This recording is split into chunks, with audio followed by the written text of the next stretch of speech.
Jeremy Bentham analytical school से है। ये एनालिटिकल स्कूल के बारे में हम जान लें थोड़ा सा। एनालिटिकल स्कूल कहता है कि जो प्रेजेंट एग्जिस्टिंग लॉ है, अभी जो लॉ अवेलेबल है हमारे पास में, सिर्फ उसी को पढ़ना है। इसीलिए इसको पॉजिटिव स्कूल भी बोला जाता है।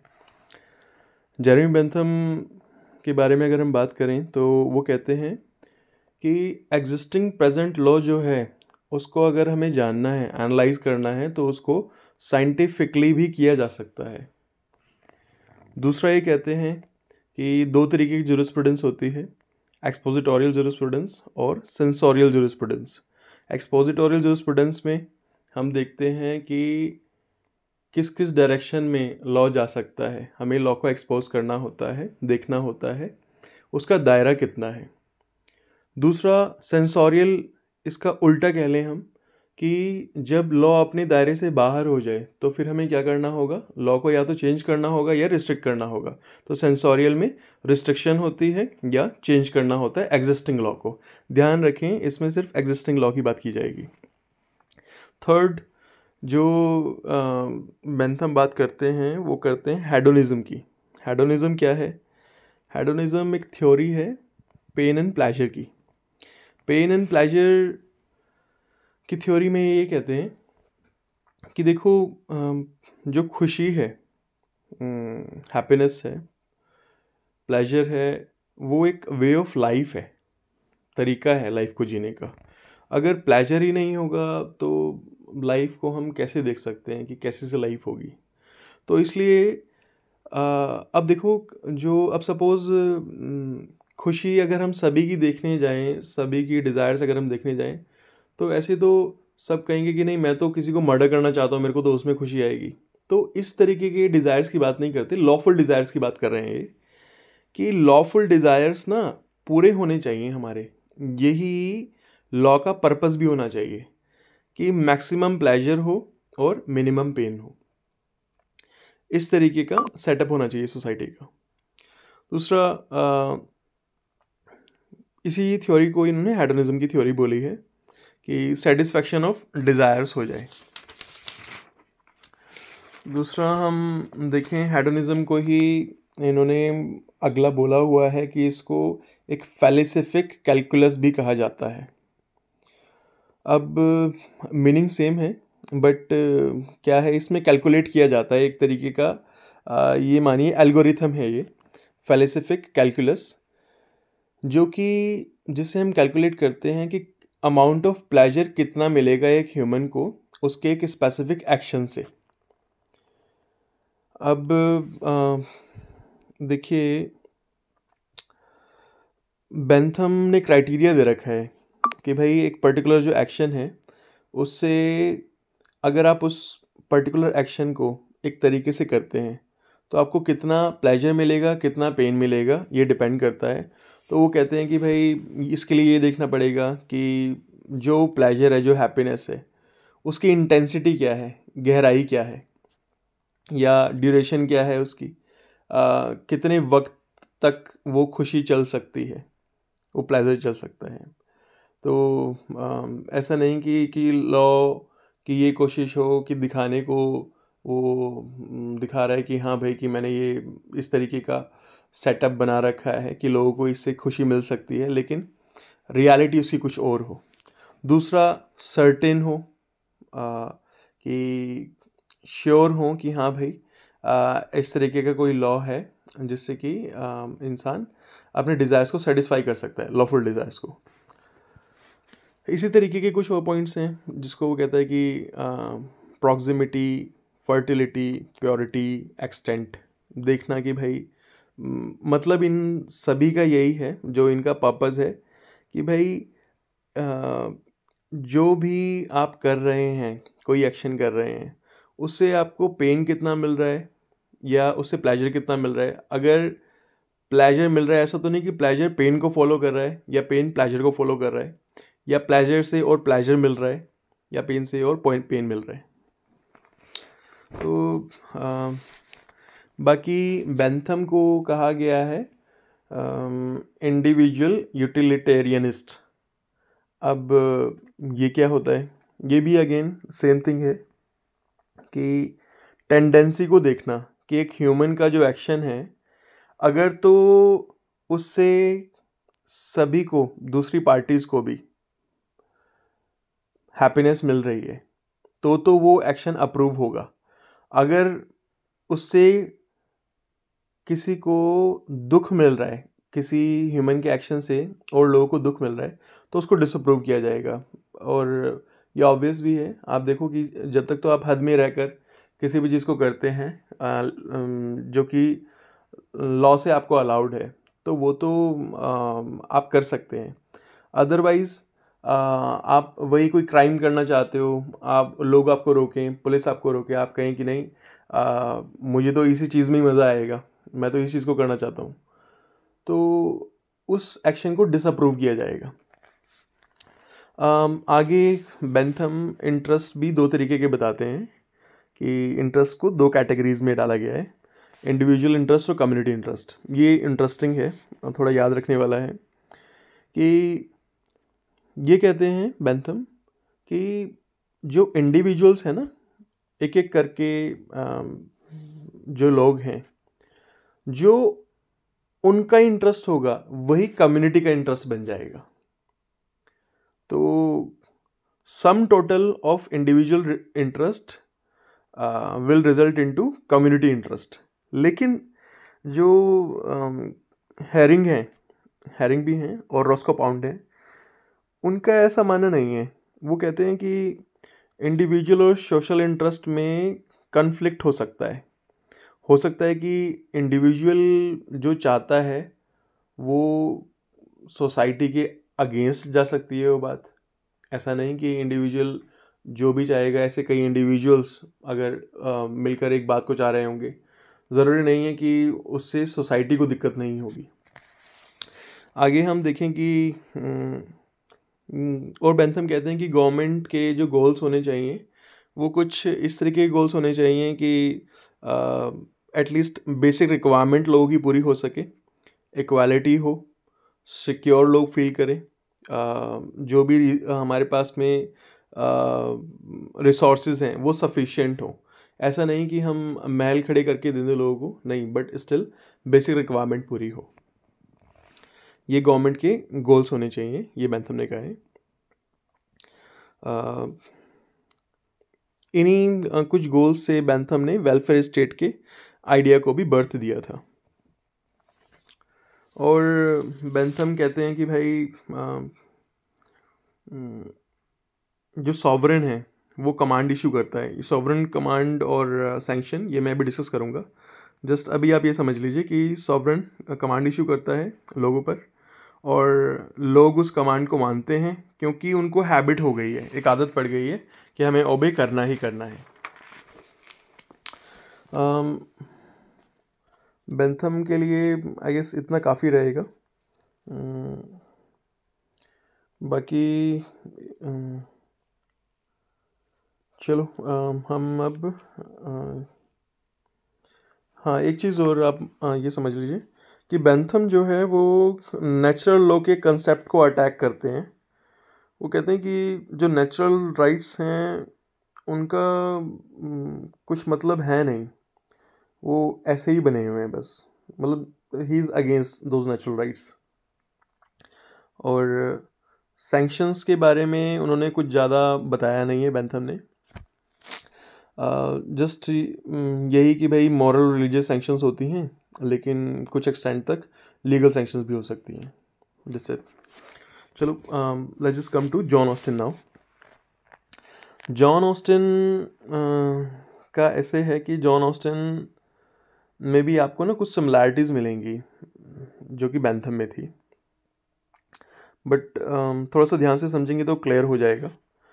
ऑस्टिन की जो थ्योरी है वो ये कहती है कि स्टेट जो है ना वो पॉलिटिकली ऑर्गेनाइज सोसाइटी है, जिसमें कि इन्फीरियर्स को हैबिट है ओबे करने की सुपीरियर्स को, कि सुपीरियर्स को इन्फीरियर ओबे करेंगे, मतलब जो ज़्यादा ताकतवर है उसका कहना मानेंगे वो जो कमज़ोर है। अब कमज़ोर और ताकतवर कौन है ये ऑस्टिन ने बताया नहीं है कहीं भी, बट हम इसको ऐसे समझ सकते हैं कि जो उसके उसके अकॉर्डिंग ही एक्सप्लिसिटली तो बताया नहीं, लेकिन हाँ उसके अकॉर्डिंग, ऑस्टिन के अकॉर्डिंग ये है कि जो सॉवरन है वो गवर्नमेंट जो गवर्न कर रही है लोगों को, और जो इन्फीरियर हैं वो ऑर्डिनरी सिटीजन्स हैं। सॉवरन कमांड इशू करती है, और जब वो कमांड इशू करती है तो उसको मानना है। अब ये कमांड भी कैसी होती है कि क्या किसी भी एक पर्सन को बोल कर कि भाई कि आपको ये चीज़ करनी है, क्या उसको कमांड माना जाएगा? नहीं, ये कोई इंडिविजुअल को कमांड नहीं मानी जाएगी, जबकि होने क्या चाहिए कि सभी को दी गई कमांड हो, वही कमांड मानी जाएगी। उसी को हम कोड ऑफ कंडक्ट भी कहेंगे। तीसरा कि अब हमने देख लिया कि एक तो कमांड क्या होती है, एक सॉवरन क्या होता है। Sovereign is government, command is code of conduct, जो भी रूल्स हैं, या आप इसको कह दीजिए ऐसे कि लॉ मान लीजिए कमांड को आप। और सॉवरन खुद गवर्नमेंट है जो उन्होंने लॉ बनाया होगा, और रूल्स हैं कमांड को रूल्स भी कह सकते हैं आप। और तीसरा हम सैंक्शन पे आते हैं कि सैंक्शन क्या है। कमांड के आगे आएगी सैंक्शन। अगर तो आपने कमांड मानी तो ठीक है, अगर आपने कमांड नहीं मानी तो आपको पनिश किया जाएगा। ये लोगों को डर होता है, ऐसे ही ऑस्टिन कहते हैं। मेन इनका जो आइडिया है वो यही है कि भाई लोग कमांड को फॉलो ही इसलिए करते हैं क्योंकि सॉवरेन ने, गवर्नमेंट ने सैंक्शंस लगा देने हैं, मतलब पनिश कर देना है अगर आपने कमांड नहीं मानी तो। यही इनका मेन आइडिया है ऑस्टिन का। तो और ये क्या कहते हैं कि जो सैंक्शन है वो कोई मोरल सैंक्शन के बारे में बात नहीं करते, लीगल सैंक्शन के बारे में बात करते हैं। और ये कह रहे हैं कि ऑस्टिन कहते हैं कि भाई जो कमांड आ रही है ना, ये आ रही है सॉवरेन की तरफ से, जबकि कैल्सन जो हैं, कैल्सन अब हम मेंशन कर रहे हैं इसमें, कैल्सन ऐसा नहीं कहते। कैल्सन कहते हैं कि ये जो कमांड्स है ना, ये खुद ब खुद आती हैं। इनको किसी ने इवन ऐसा भी नहीं है कि डेवलप किया है, ये लॉ के क्वेश्चन से पहले भी थी ऑलरेडी कमांड्स। मतलब कि कैसे कि जैसे आप रेड लाइट पर खड़े होते हैं, जब आप रुकते हैं वहाँ पर सिग्नल होता है, आप स्टॉप कर देते हैं, कुछ लोग चले भी जाते हैं सिग्नल के बाद भी। लेकिन जो लोग रुके हैं, ऑस्टिन तो कहेगा कि भाई वो लोग इसलिए रुके हुए हैं क्योंकि जो सॉवरेन है उसने पनिश कर देना है। सॉवरेन की जो कमांड है वो ये है कि भाई कि रुकना है आपको रेड लाइट पे। आप नहीं रुक रहे हैं, आप जा रहे हैं, तो ऑस्टिन कहता है कि आप रुकते ही इसलिए हैं कि भाई आपको डर है कि पुलिस या तो चालान काट देगी या कोई पनिशमेंट मिलेगी। जबकि कैल्सन ये कहते हैं कि उस रेड लाइट पर आप इसलिए नहीं रुके कि आपको डर है पुलिस का या स्टेट का, बल्कि आप अपने आप को अलाउ नहीं करते हैं ऐसा कुछ भी काम करने के लिए। ये खुद आपके अंदर से फीलिंग्स आती हैं कि भाई मुझे ऐसा काम नहीं करना है। ये कैल्सन कहता है। तो आगे हम देखें, Austin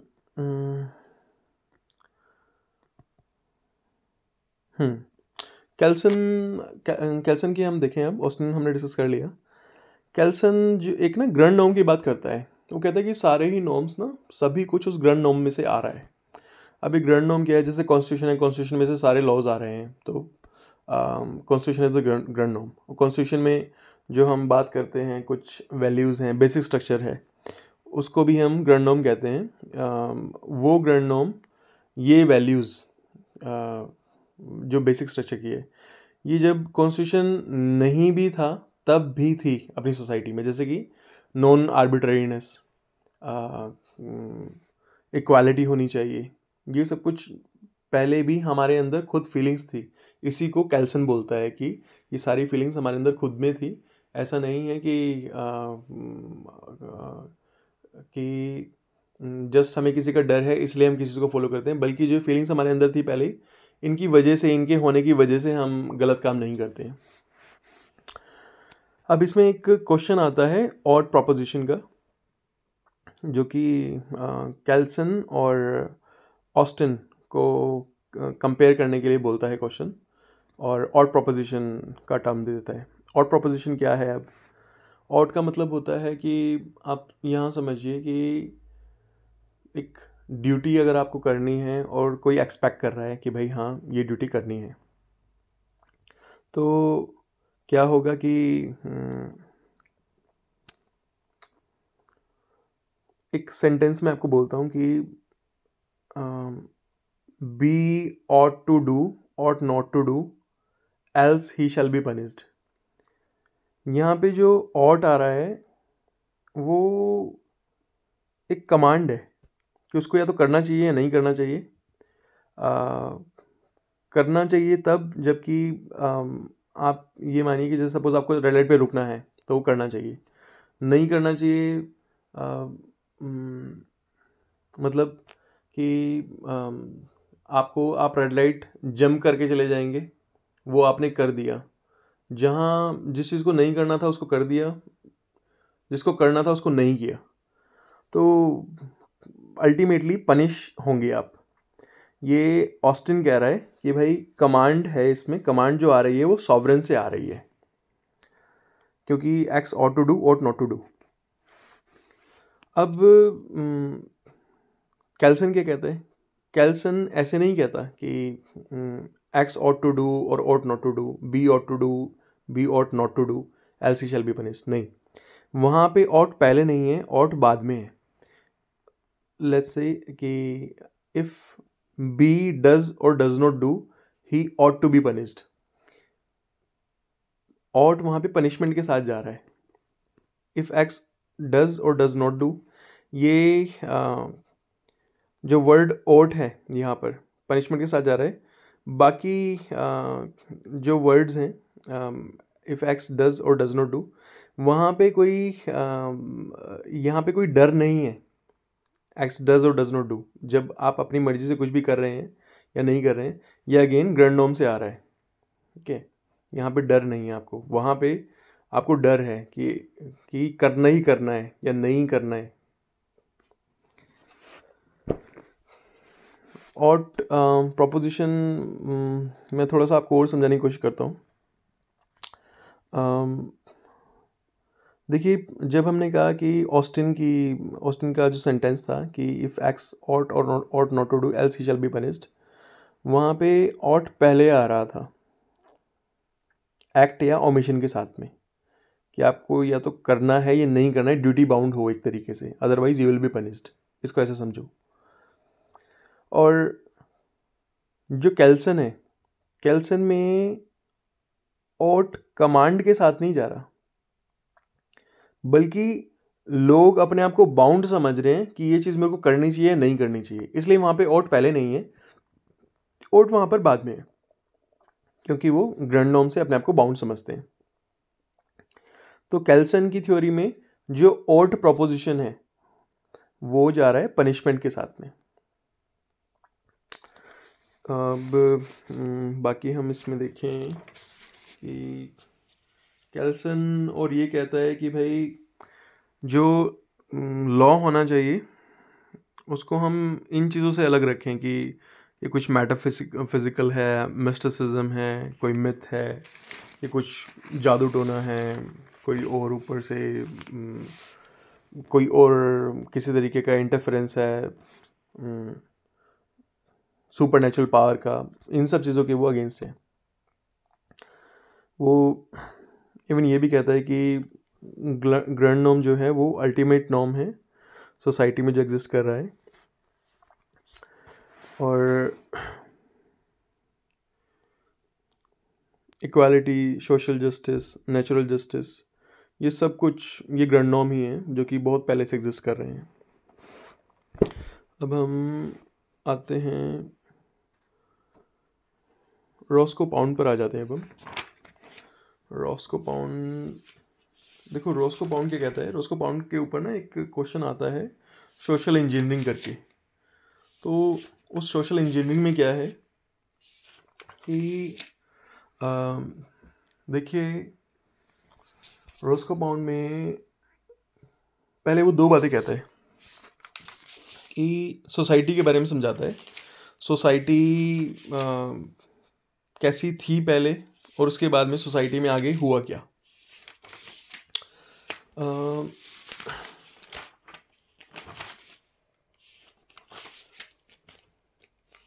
sorry, that is about means,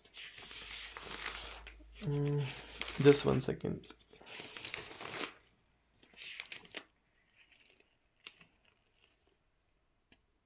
okay, ठीक है।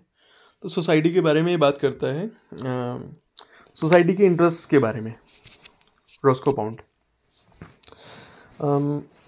इनको फादर ऑफ सोशोलॉजिकल ज्यूरिस्प्रूडेंस भी कहा जाता है रॉस्को पाउंड को।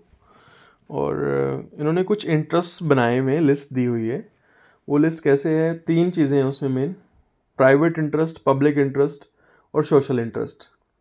अब प्राइवेट इंटरेस्ट में क्या होता है कि इंसान एक तो अपने आप को सेफ रखता है, अपनी फैमिली को सेफ रखता है, और जो उसकी चीज़ें जैसे प्रॉपर्टी को सेफ रखेगा। पब्लिक इंटरेस्ट में हमारा ध्यान रहेगा कि भाई हम स्टेट को प्रिजर्व करें, नेशनल सिक्योरिटी पर ध्यान दें।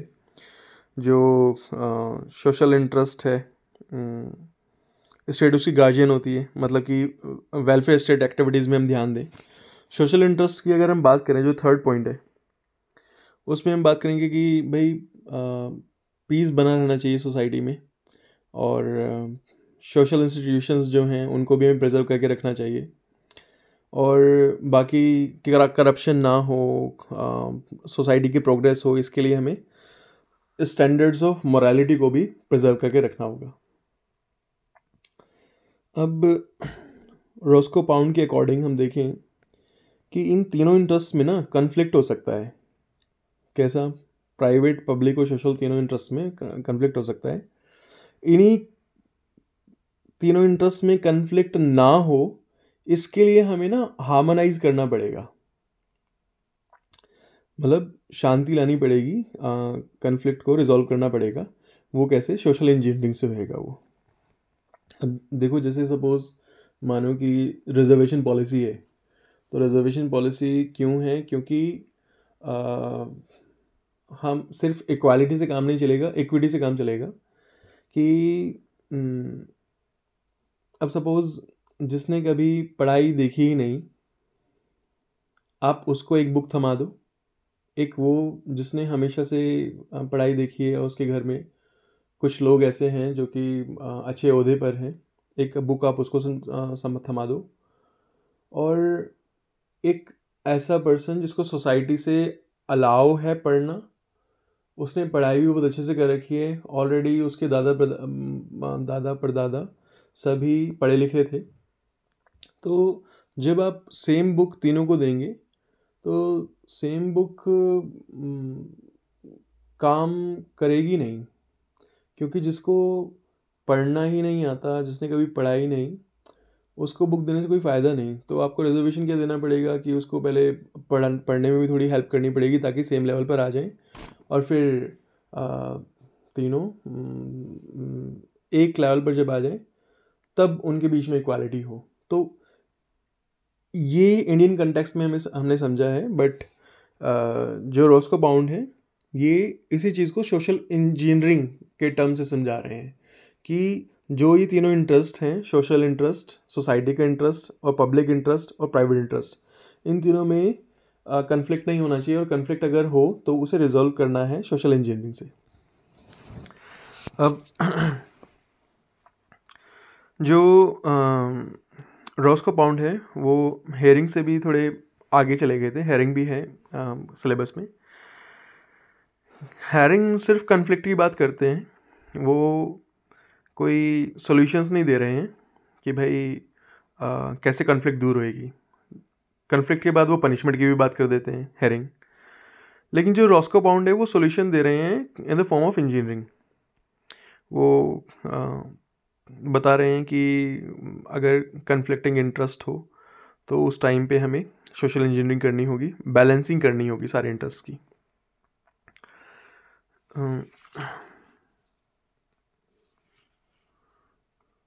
जो रॉस्को पाउंड हैं उनको एक ज्यूरिस्ट हैं, ज्यूरिस पैटर्न, उन्होंने उनको उनके स्कूल को फंक्शनल स्कूल बोला है।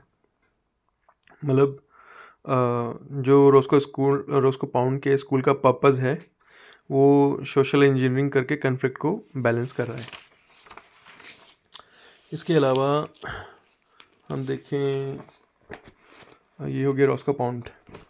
Now we have to see Henry Maine देख लेते हैं। हेनरी मेन ने देखो क्या किया है, उन्होंने स्टैटिक सोसाइटी और प्रोग्रेसिव सोसाइटी के बारे में बताया है। उन्होंने कहा स्टैटिक सोसाइटी में जो कि एक रुकी हुई सोसाइटी है, उसमें ज़्यादा डेवलपमेंट नहीं है, तो डेवलपमेंट वहाँ पे कैसे होंगी? या तो भाई कोई हम डिवाइन इंस्पिरेशन हमें मिलेगी, कि जैसे संत आएँ, संत हमें कुछ बताएं, वही एक तरीके से हमारा मार्गदर्शन करें, या तो उनसे हो सकता है। या फिर आप ये मानिए कि हम कॉडिफाई कर दें जो भी हमारे पास में है ऑलरेडी, हमारे पास जितने भी रूल्स हैं उनको हम कॉडिफाई कर दें, सारे मिलाकर एक जगह कर दें, और मतलब लिख लें हम उनको रूल्स को। तीसरा देखो, पहला हो गया डिवाइन इंस्पिरेशन, सेकंड हो गया कॉडिफिकेशन, तीसरा कि जो एरिस्टोक्रेटिक माइनॉरिटीज़ हैं उनसे कुछ इंस्पिरेशन मिल सकती है। मतलब उन्हीं को, क्योंकि पहले की सोसाइटी में जो या तो अगर हम देखें चर्च के फादर्स होते थे, या फिर अगर हम इंडियन कॉन्टेक्स्ट में देखें तो सिर्फ जो ब्राह्मण थे ज़्यादातर, उन्हीं को ही पढ़ाई लिखाई का पता होता था। उसके अलावा क्षत्रियों को बड़ा पता होता था, बट ज़्यादातर जस्ट इन्हीं को ही सारा पता था पढ़ाई लिखाई के बारे में। तो या तो ये कर सकते थे उस टाइम पे, कोई कुछ बता सकते थे, या फिर एरिस्टोक्रेट्स, या फिर आपका कॉडिफिकेशन हो सकता था, या फिर फर्स्ट आपका हाँ, एक पॉइंट और है इसमें, एक जस्ट 1 सेकेंड।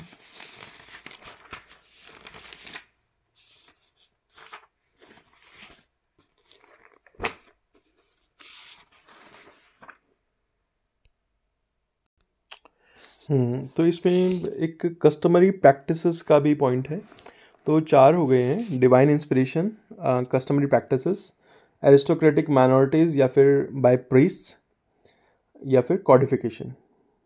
जो प्रीस्ट और एरिस्टोक्रेटिक माइनॉरिटीज़ हैं वो सेम है, कॉडिफिकेशन अलग है, डिवाइन इंस्पिरेशन अलग है, कस्टमरी प्रैक्टिसेस अलग है। तो या तो जो हमारे कस्टम्स हैं उनसे हम अपना मार्गदर्शन कर सकते हैं, उन्हीं को हम फॉलो करते रहें, या डिवाइन इंस्पिरेशन मिले, या एरिस्टोक्रेटिक माइनॉरिटीज़ या पंडितों से हमें कुछ ना कुछ सीखने को मिले, या फिर कॉडिफिकेशन हो।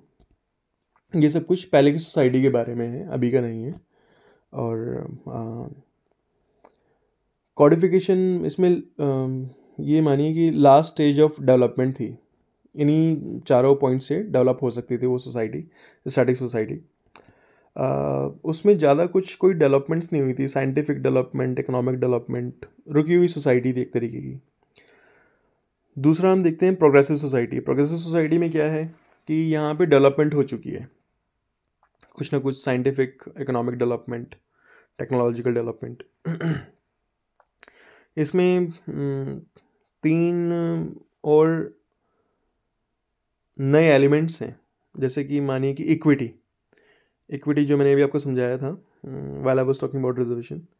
तो इक्विटी में क्या है कि इक्विटी एक नेचुरल जस्टिस का प्रिंसिपल है, कि ये नहीं कि सबको एक समान, बल्कि रियलिटी में वो समानता लाई जा सके सपोर्ट देकर।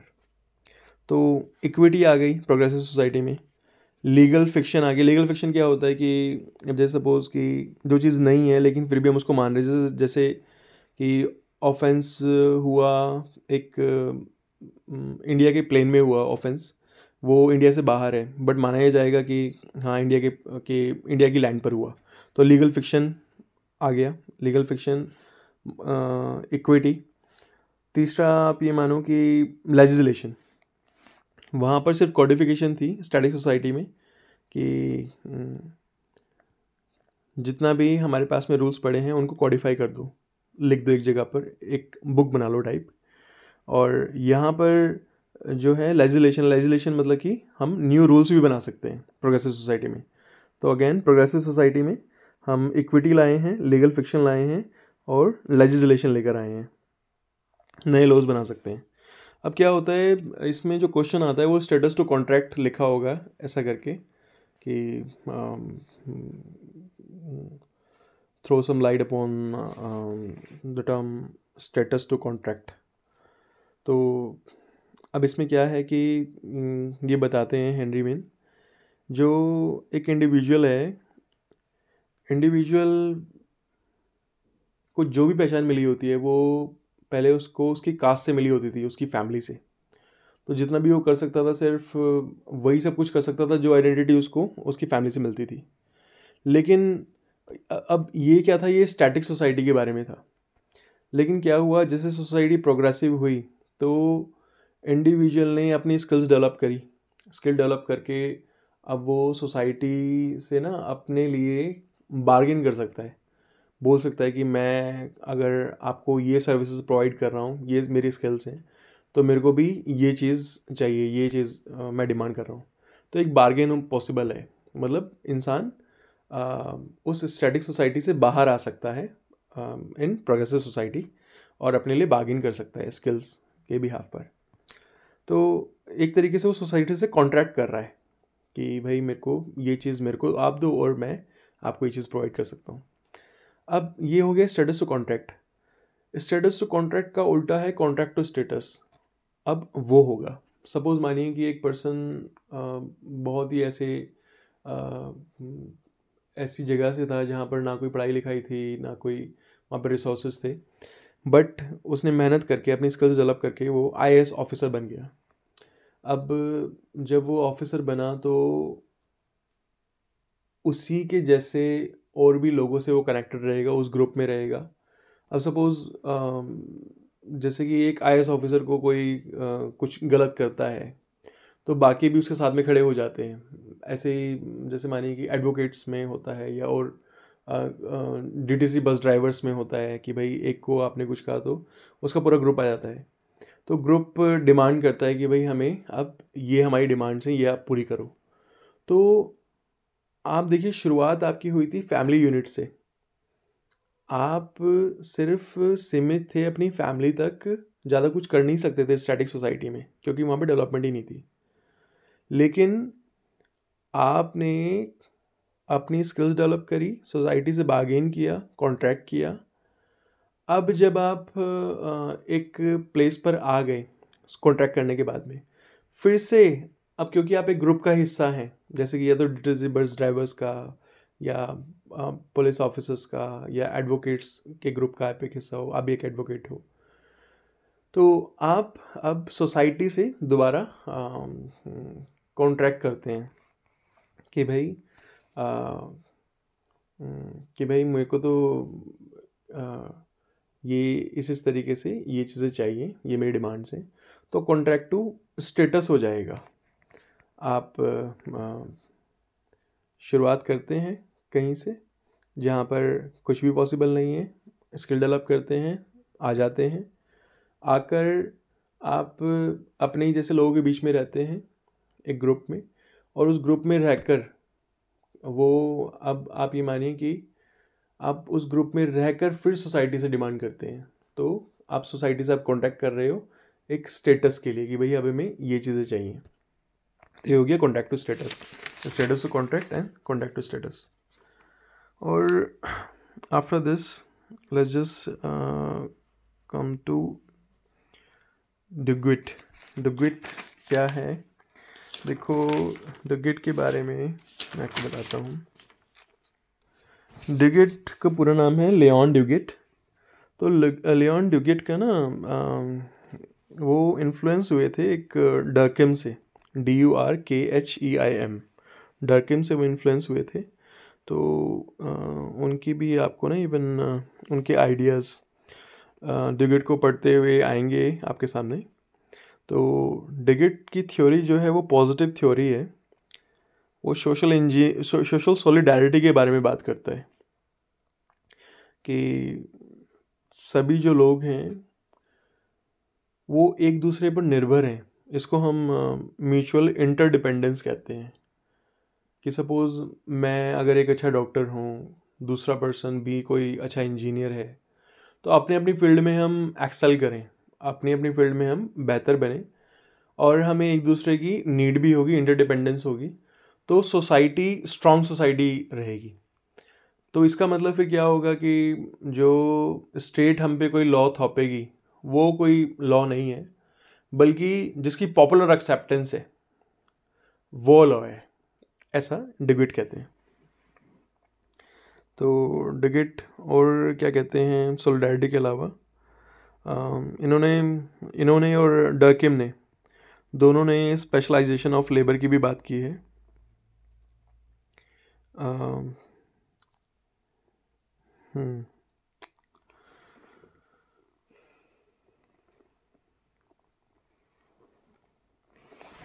सो सर्विसेज को हम एक्सचेंज करें, हम एक दूसरे पर निर्भर रहें, म्यूचुअल असिस्टेंस मिल सके, इन सब पॉइंट्स को डुगिट कवर करता है कि एक इंसान को ज़रूरत पड़ती ही पड़ती है दूसरों की।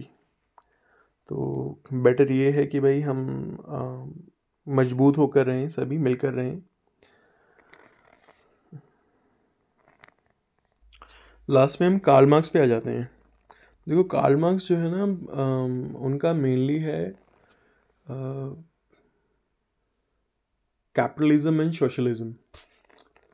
इकनॉमी के बारे में अगर वो बात करते हैं तो देखिए उनका वो मेनली कहते हैं कि एक जो माइनॉरिटी है ना, जो बहुत ही पहले से आगे बढ़ी हुई है, उसके पास पैसा भी बहुत है, अमीर है, वो मेजॉरिटी को कंट्रोल करके रखती है। मतलब मानो कि कुछ फैक्ट्री वर्कर्स हम कह लें, कुछ फैक्ट्री वर्कर्स हैं, फैक्ट्री में काम करते हैं, वो मेजॉरिटी में हैं, बहुत सारे लोग एक फैक्ट्री में काम करते हैं, बट उसका ऑनर एक है। तो ऐसे कुछ कम लोग ना बहुत सारे लोगों पर एक तरीके से रूल करके रहते हैं। तो वो कहता है कि ये सब कुछ ना प्राइवेटाइजेशन जो हो रही है ये गलत है। मटेरियल के पीछे हम भागते हैं प्राइवेटाइजेशन में, और गवर्नमेंट कुछ इंटरफेयर भी नहीं कर रही, क्योंकि गवर्नमेंट ना तो कोई वेजेस सेट कर रही है, ना गवर्नमेंट कोई वर्किंग कंडीशन सही कर रही है।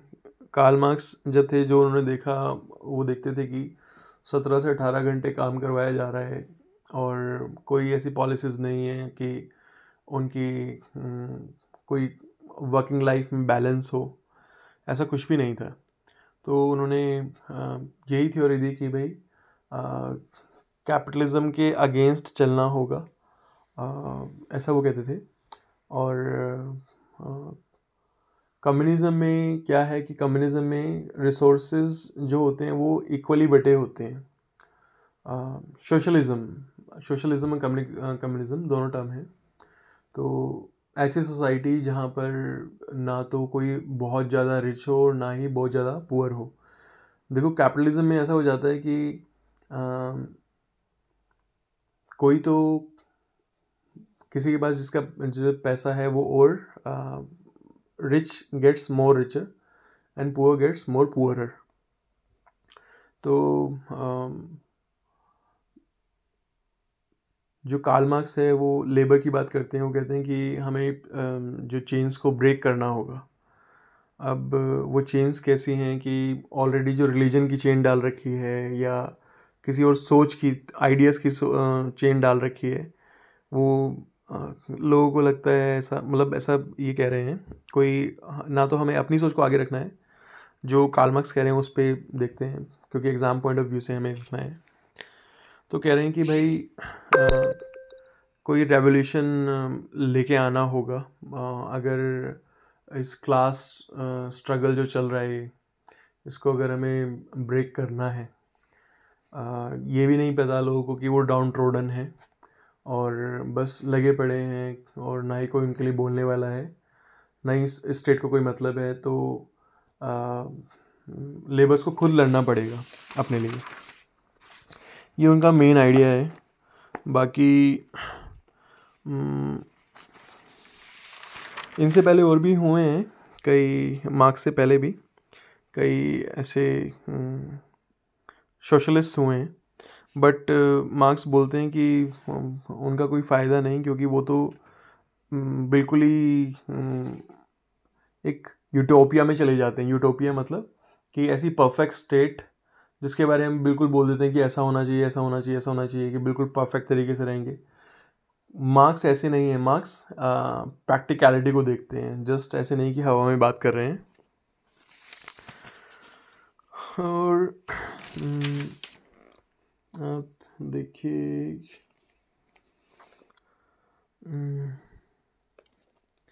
बाकी तो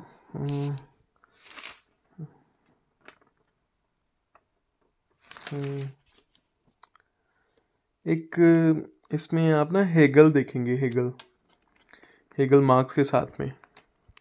तो मार्क्स ने उनकी थ्योरी को अप्रिशिएट भी किया है, क्रिटिसाइज़ भी किया हुआ है, क्योंकि जो हेगल हैं उनकी बातों में अगर आप ज़्यादा जाएंगे तो देखो, उन्होंने एक जगह ये भी बोला हुआ है कि state is a March of God on earth, कि एक तरीके से उन्होंने स्टेट को ना खुद ईश्वर ही बता दिया है, कि पृथ्वी पर चल रहे वो खुद भगवान है स्टेट। तो इस तरीके का आइडिया अगर वो लोगों को दे रहे हैं तो एक तरीके से वो उनको मतलब जो नॉलेज लेकर लोगों को बाहर आना चाहिए था, अपनी परेशानियों को हटाना चाहिए था, सॉरी, वो उस पर्दे को ना हटाकर और पर्दे डाल रहे हैं उनके ऊपर उस टाइम पर। That's it, best of luck for your exam, thank you.